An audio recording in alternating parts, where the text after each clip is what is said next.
Advocate Muhammad Shah, ഈ case കൂടുതൽ സങ്കീർണമാകുന്നതിലേക്കാണോ കാര്യങ്ങൾ എത്തുന്നത്? NIA കോടതിയിലേക്ക് പോകണമെന്ന് പറയുന്നു.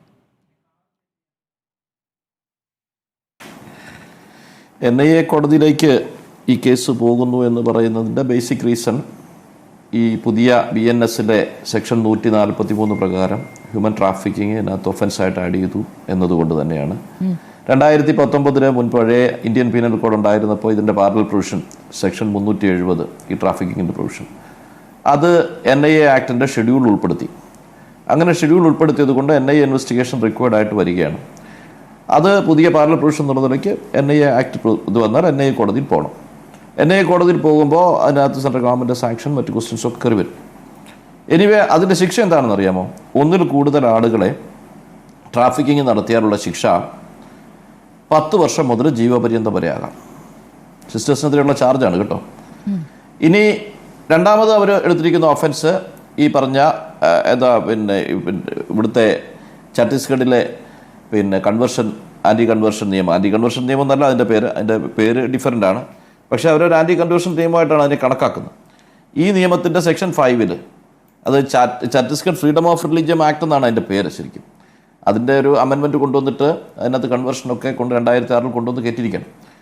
അത് ആ പ്രൊവിഷനും കൂടെ ഇവർക്കെതിരെ ആഡ് ചെയ്തിരിക്കുക. ഇത് രണ്ടിനൊരു കുഴപ്പമുണ്ട്. ഈ രണ്ട് വിഷയത്തിൽ ഇപ്പോൾ ഹ്യൂമൻ ട്രാഫിക്കിങ്ങിൻ്റെ ഇഷ്യൂ ഇപ്പോൾ NIAയുടെ പർവ്യൂവിൽ കൊണ്ടുവന്നപ്പോൾ ഹ്യൂമൻ ട്രാഫിക്കിങ്ങിനെ സംബന്ധിച്ച് ഛത്തീസ്ഗഡ് ഹൈക്കോടതിയുടെ ഡിവിഷൻ ബെഞ്ച്, ചീഫ് ജസ്റ്റിസ് ഉൾപ്പെടുന്ന ഡിവിഷൻ ബെഞ്ച് ഈ കഴിഞ്ഞ ജൂൺ 16 ഒരു ജഡ്ജ്മെൻറ്റ് പറഞ്ഞു.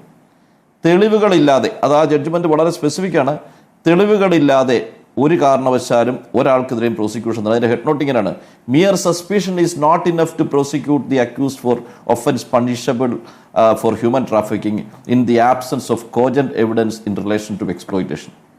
ആ എക്സ്പ്ലോയിറ്റേഷൻ്റെ കോജന്റ് എവിഡൻസ് ഇല്ലാതെ ഒരു കാരണവശാലും പ്രോസിക്യൂഷൻ നടത്താൻ പാടില്ല എന്ന് 1 മാസം മുമ്പ് ഛത്തീസ്ഗഡ് ഹൈക്കോടതിയിലെ ചീഫ് ജസ്റ്റിസിൻ്റെയും കൂടെ ഒരു ഡിവിഷൻ ബെഞ്ചിൻ്റെ ഉത്തരവ് വന്നിരിക്കുകയാണ്. 16/6/2025 ജഡ്ജ്മെൻറ്റാണ്. ഇനി നിങ്ങൾ 143 വകുപ്പ് നോക്കിയേ.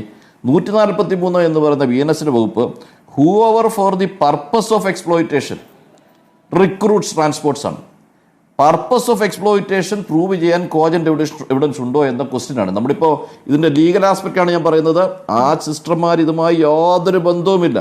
അവരിവരെ ആദ്യമായി കാണുന്നത് ആ റെയിൽവേ സ്റ്റേഷനിൽ വെച്ചിട്ടാണ്. അതിൽ നമുക്ക് അവിടുത്തെ പ്രാദേശിക മാധ്യമങ്ങൾക്ക് പെൺകുട്ടികൾ നൽകിയ പ്രതികരണം നമ്മുടെ മുന്നിലെ തെളിവായിട്ടുണ്ട്. ഞങ്ങളെ ആരും നിർബന്ധിച്ചിട്ടില്ല, ഞങ്ങൾ സ്വയമേ പോവുകയാണ്. അവർ നേരത്തെ തന്നെ 5 വർഷമായി CSI വിശ്വാസികളാണ്, CSI ക്രിസ്ത്യൻസ് ആണ്. അപ്പോൾ ഈ മതപരിവർത്തനത്തിന്റെ വിഷയം അവിടെ വരുന്നില്ല. ഈ കാര്യങ്ങളൊക്കെ അവർ പറയുന്നുണ്ട്. അതുകൂടാതെ ഈ പറയുന്ന സമ്മതപത്രം ആവശ്യമില്ലാത്തതാണെങ്കിൽ കൂടി ഒരു സമ്മതപത്രവും അവിടെ രേഖയായി കിടക്കുന്നുണ്ട്. അപ്പോൾ കുടുംബം അറിയാതെ പെൺകുട്ടികളെ തട്ടിക്കൊണ്ടുപോയി എന്ന രൂപത്തിൽ എങ്ങനെയാണ് ഈ കേസ് തെളിയിക്കപ്പെടുക? ഒരിക്കലും തെളിയിക്കപ്പെടാനേ കഴിയില്ല എന്നത് കൊണ്ട് തന്നെ ഈ ഡിവിഷൻ ബെഞ്ചിന് 1 മാസം മുമ്പ് ഛത്തീസ്ഗഡ് ഹൈക്കോടതി പറഞ്ഞ കാര്യം പോലും അതിൻ്റെ മേൽ അപ്പീലിരിക്കുന്ന ബജ്രംഗ് ദൾ ആണെങ്കിൽ നമ്മുടെ നാട് എങ്ങോട്ടായി പോകുന്നേ?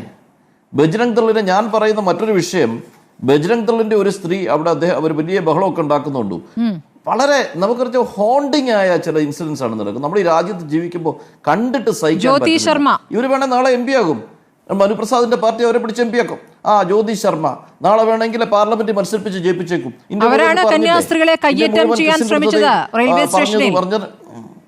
കയ്യേറ്റം ചെയ്തത് അതെ. ഇനി അവരങ്ങനെ വന്ന് പറഞ്ഞു, കയ്യേറ്റം ചെയ്തു, ബൈബിൾ എടുത്ത് പുറത്തെറിഞ്ഞു, അവർ ചെയ്യാവുന്ന എല്ലാ അക്രമവും ചെയ്തതിന് ശേഷം അവർ പിന്നെ പ്രസംഗിക്കുകയാണ് അവർ ബൈബിൾ കൊണ്ട് നടന്നിരുന്നു. അതുപോലെ തന്നെ മറ്റൊന്ന് പറഞ്ഞിരിക്കുകയാണ്, അവരുടെ ഡയറിയിൽ പുരോഹിതന്മാരുടെ ഫോൺ നമ്പർ ഉണ്ടായിരുന്നു. ഈ നാട്ടിൽ ബൈബിൾ കൊണ്ട് നടന്നുകൂടെ? ഈ നാട്ടിൽ ഖുർആൻ കൊണ്ട് നടന്നുകൂടെ? ഗീത കൊണ്ട് നടന്നുകൂടെ? ഇത് നടന്നാൽ ഇതോടെ തെറ്റാ? ഇത് ബാൻ ചെയ്തിരിക്കുക ഈ നാട്ടിൽ. ഇവരെന്തായി പറയുന്നത്? എന്നിട്ട് ഇവരിത് പറയുന്നത് കേട്ടിട്ട് മറ്റു പല കേസിലും പ്രതിയാണ് അവരെന്നാണ് കേൾക്കുന്നത്. അവർ പറയുന്നത് കേട്ടിട്ട് പോലീസ് ക്രൈം 143 ജീവപര്യന്തം ശിക്ഷിക്കാവുന്ന ഒഫൻസ് ഇട്ടിട്ട് ചാർജ് കൊടുക്കുകയാണ്. ആ ചാർജ് കൊടുത്തിട്ട് ഇവരവിടെ കാണിച്ച അക്രമങ്ങളില്ലേ, ഇവരവിടെ വെച്ച് കാണിച്ച അക്രമങ്ങൾക്ക് അപ്പോൾ തന്നെ അവർക്കെതിരെ ക്രൈം എടുക്കണം. ലൈവായിട്ട് ലോകം മുഴുവൻ കണ്ടതാ. അവരെ അറസ്റ്റ് ചെയ്ത് അകത്ത് കളയേണ്ട ആളുകളാ. ഇവരാരെയായി പേടിപ്പിക്കുന്നത്? അപ്പോൾ അവരെ അറസ്റ്റ് ചെയ്ത് അകത്ത് കളയേണ്ട കക്ഷികൾ പിറ്റേന്ന് രാവിലെ കോടതി വളപ്പിൽ വന്ന് മുദ്രാവാക്യം വിളിക്കുമ്പോൾ ധാർഷ്ട്യം കണ്ടോ? എന്ത് റൂൾ ഓഫ് ലോ ആണ് നമ്മുടെ നാട്ടിലുള്ളത്? എന്നിട്ട് അത് ചെയ്യുന്നത് ബജ്രംഗ് ദളല്ല. അവരെ പിടിച്ച് അകത്തിടേണ്ടത് ആരാ? BJPയുടെ പോലീസാ. BJPയുടെ പോലീസാ. എന്നിട്ട് നിങ്ങളവിടെ പോയി ആരെങ്കിലും ഒരു പത്രസമ്മേളനം എടുത്ത് നടത്തുക, എന്നിട്ട് പ്രോപ്പറായിട്ടത് പിന്നെ ബെയിൽ ആപ്ലിക്കേഷൻ അങ്ങനെ കൊടുത്തില്ല, അതാണ് ഇതാണ് അതുകൊണ്ടാണ് സംഭവിച്ചതെന്നൊക്കെ മന്ത്രി ഇരുന്ന് പറയുക. ഇത് ആരെയും പറയുന്നത്? ഞങ്ങളൊക്കെ എല്ലാ ദിവസവും ബെയിൽ ആപ്ലിക്കേഷനൊക്കെ നടത്തിക്കൊണ്ടിരിക്കുന്ന ആളുകളാണ്. നിങ്ങൾ 143 ഇട്ടേച്ച് നിങ്ങൾ പിന്നെ NIAയുടെ ചാർജ് കൊടുത്തിട്ട് അവസാനം പറയാം അവർ ബെയിൽ. എന്നിട്ട് നിങ്ങൾ എന്ത് ചെയ്തു? ഇപ്പൊ നീ റീസെന്റ് ആയിട്ട് ഇപ്പോൾ സുപ്രീം കോടതി ജഡ്ജ്മെന്റ് ഉണ്ട്, Vihaan Kumar versus state of Haryana. അതിനകത്ത് സ്പെസിഫിക് ആണ്, അറസ്റ്റ് തെറ്റാണെങ്കിൽ 1 സെക്കൻഡ് പോലും വെച്ചുകൊണ്ടിരിക്കാൻ പറ്റില്ല. അറസ്റ്റ് ശരിയാണെങ്കിൽ എന്ത് വേണം?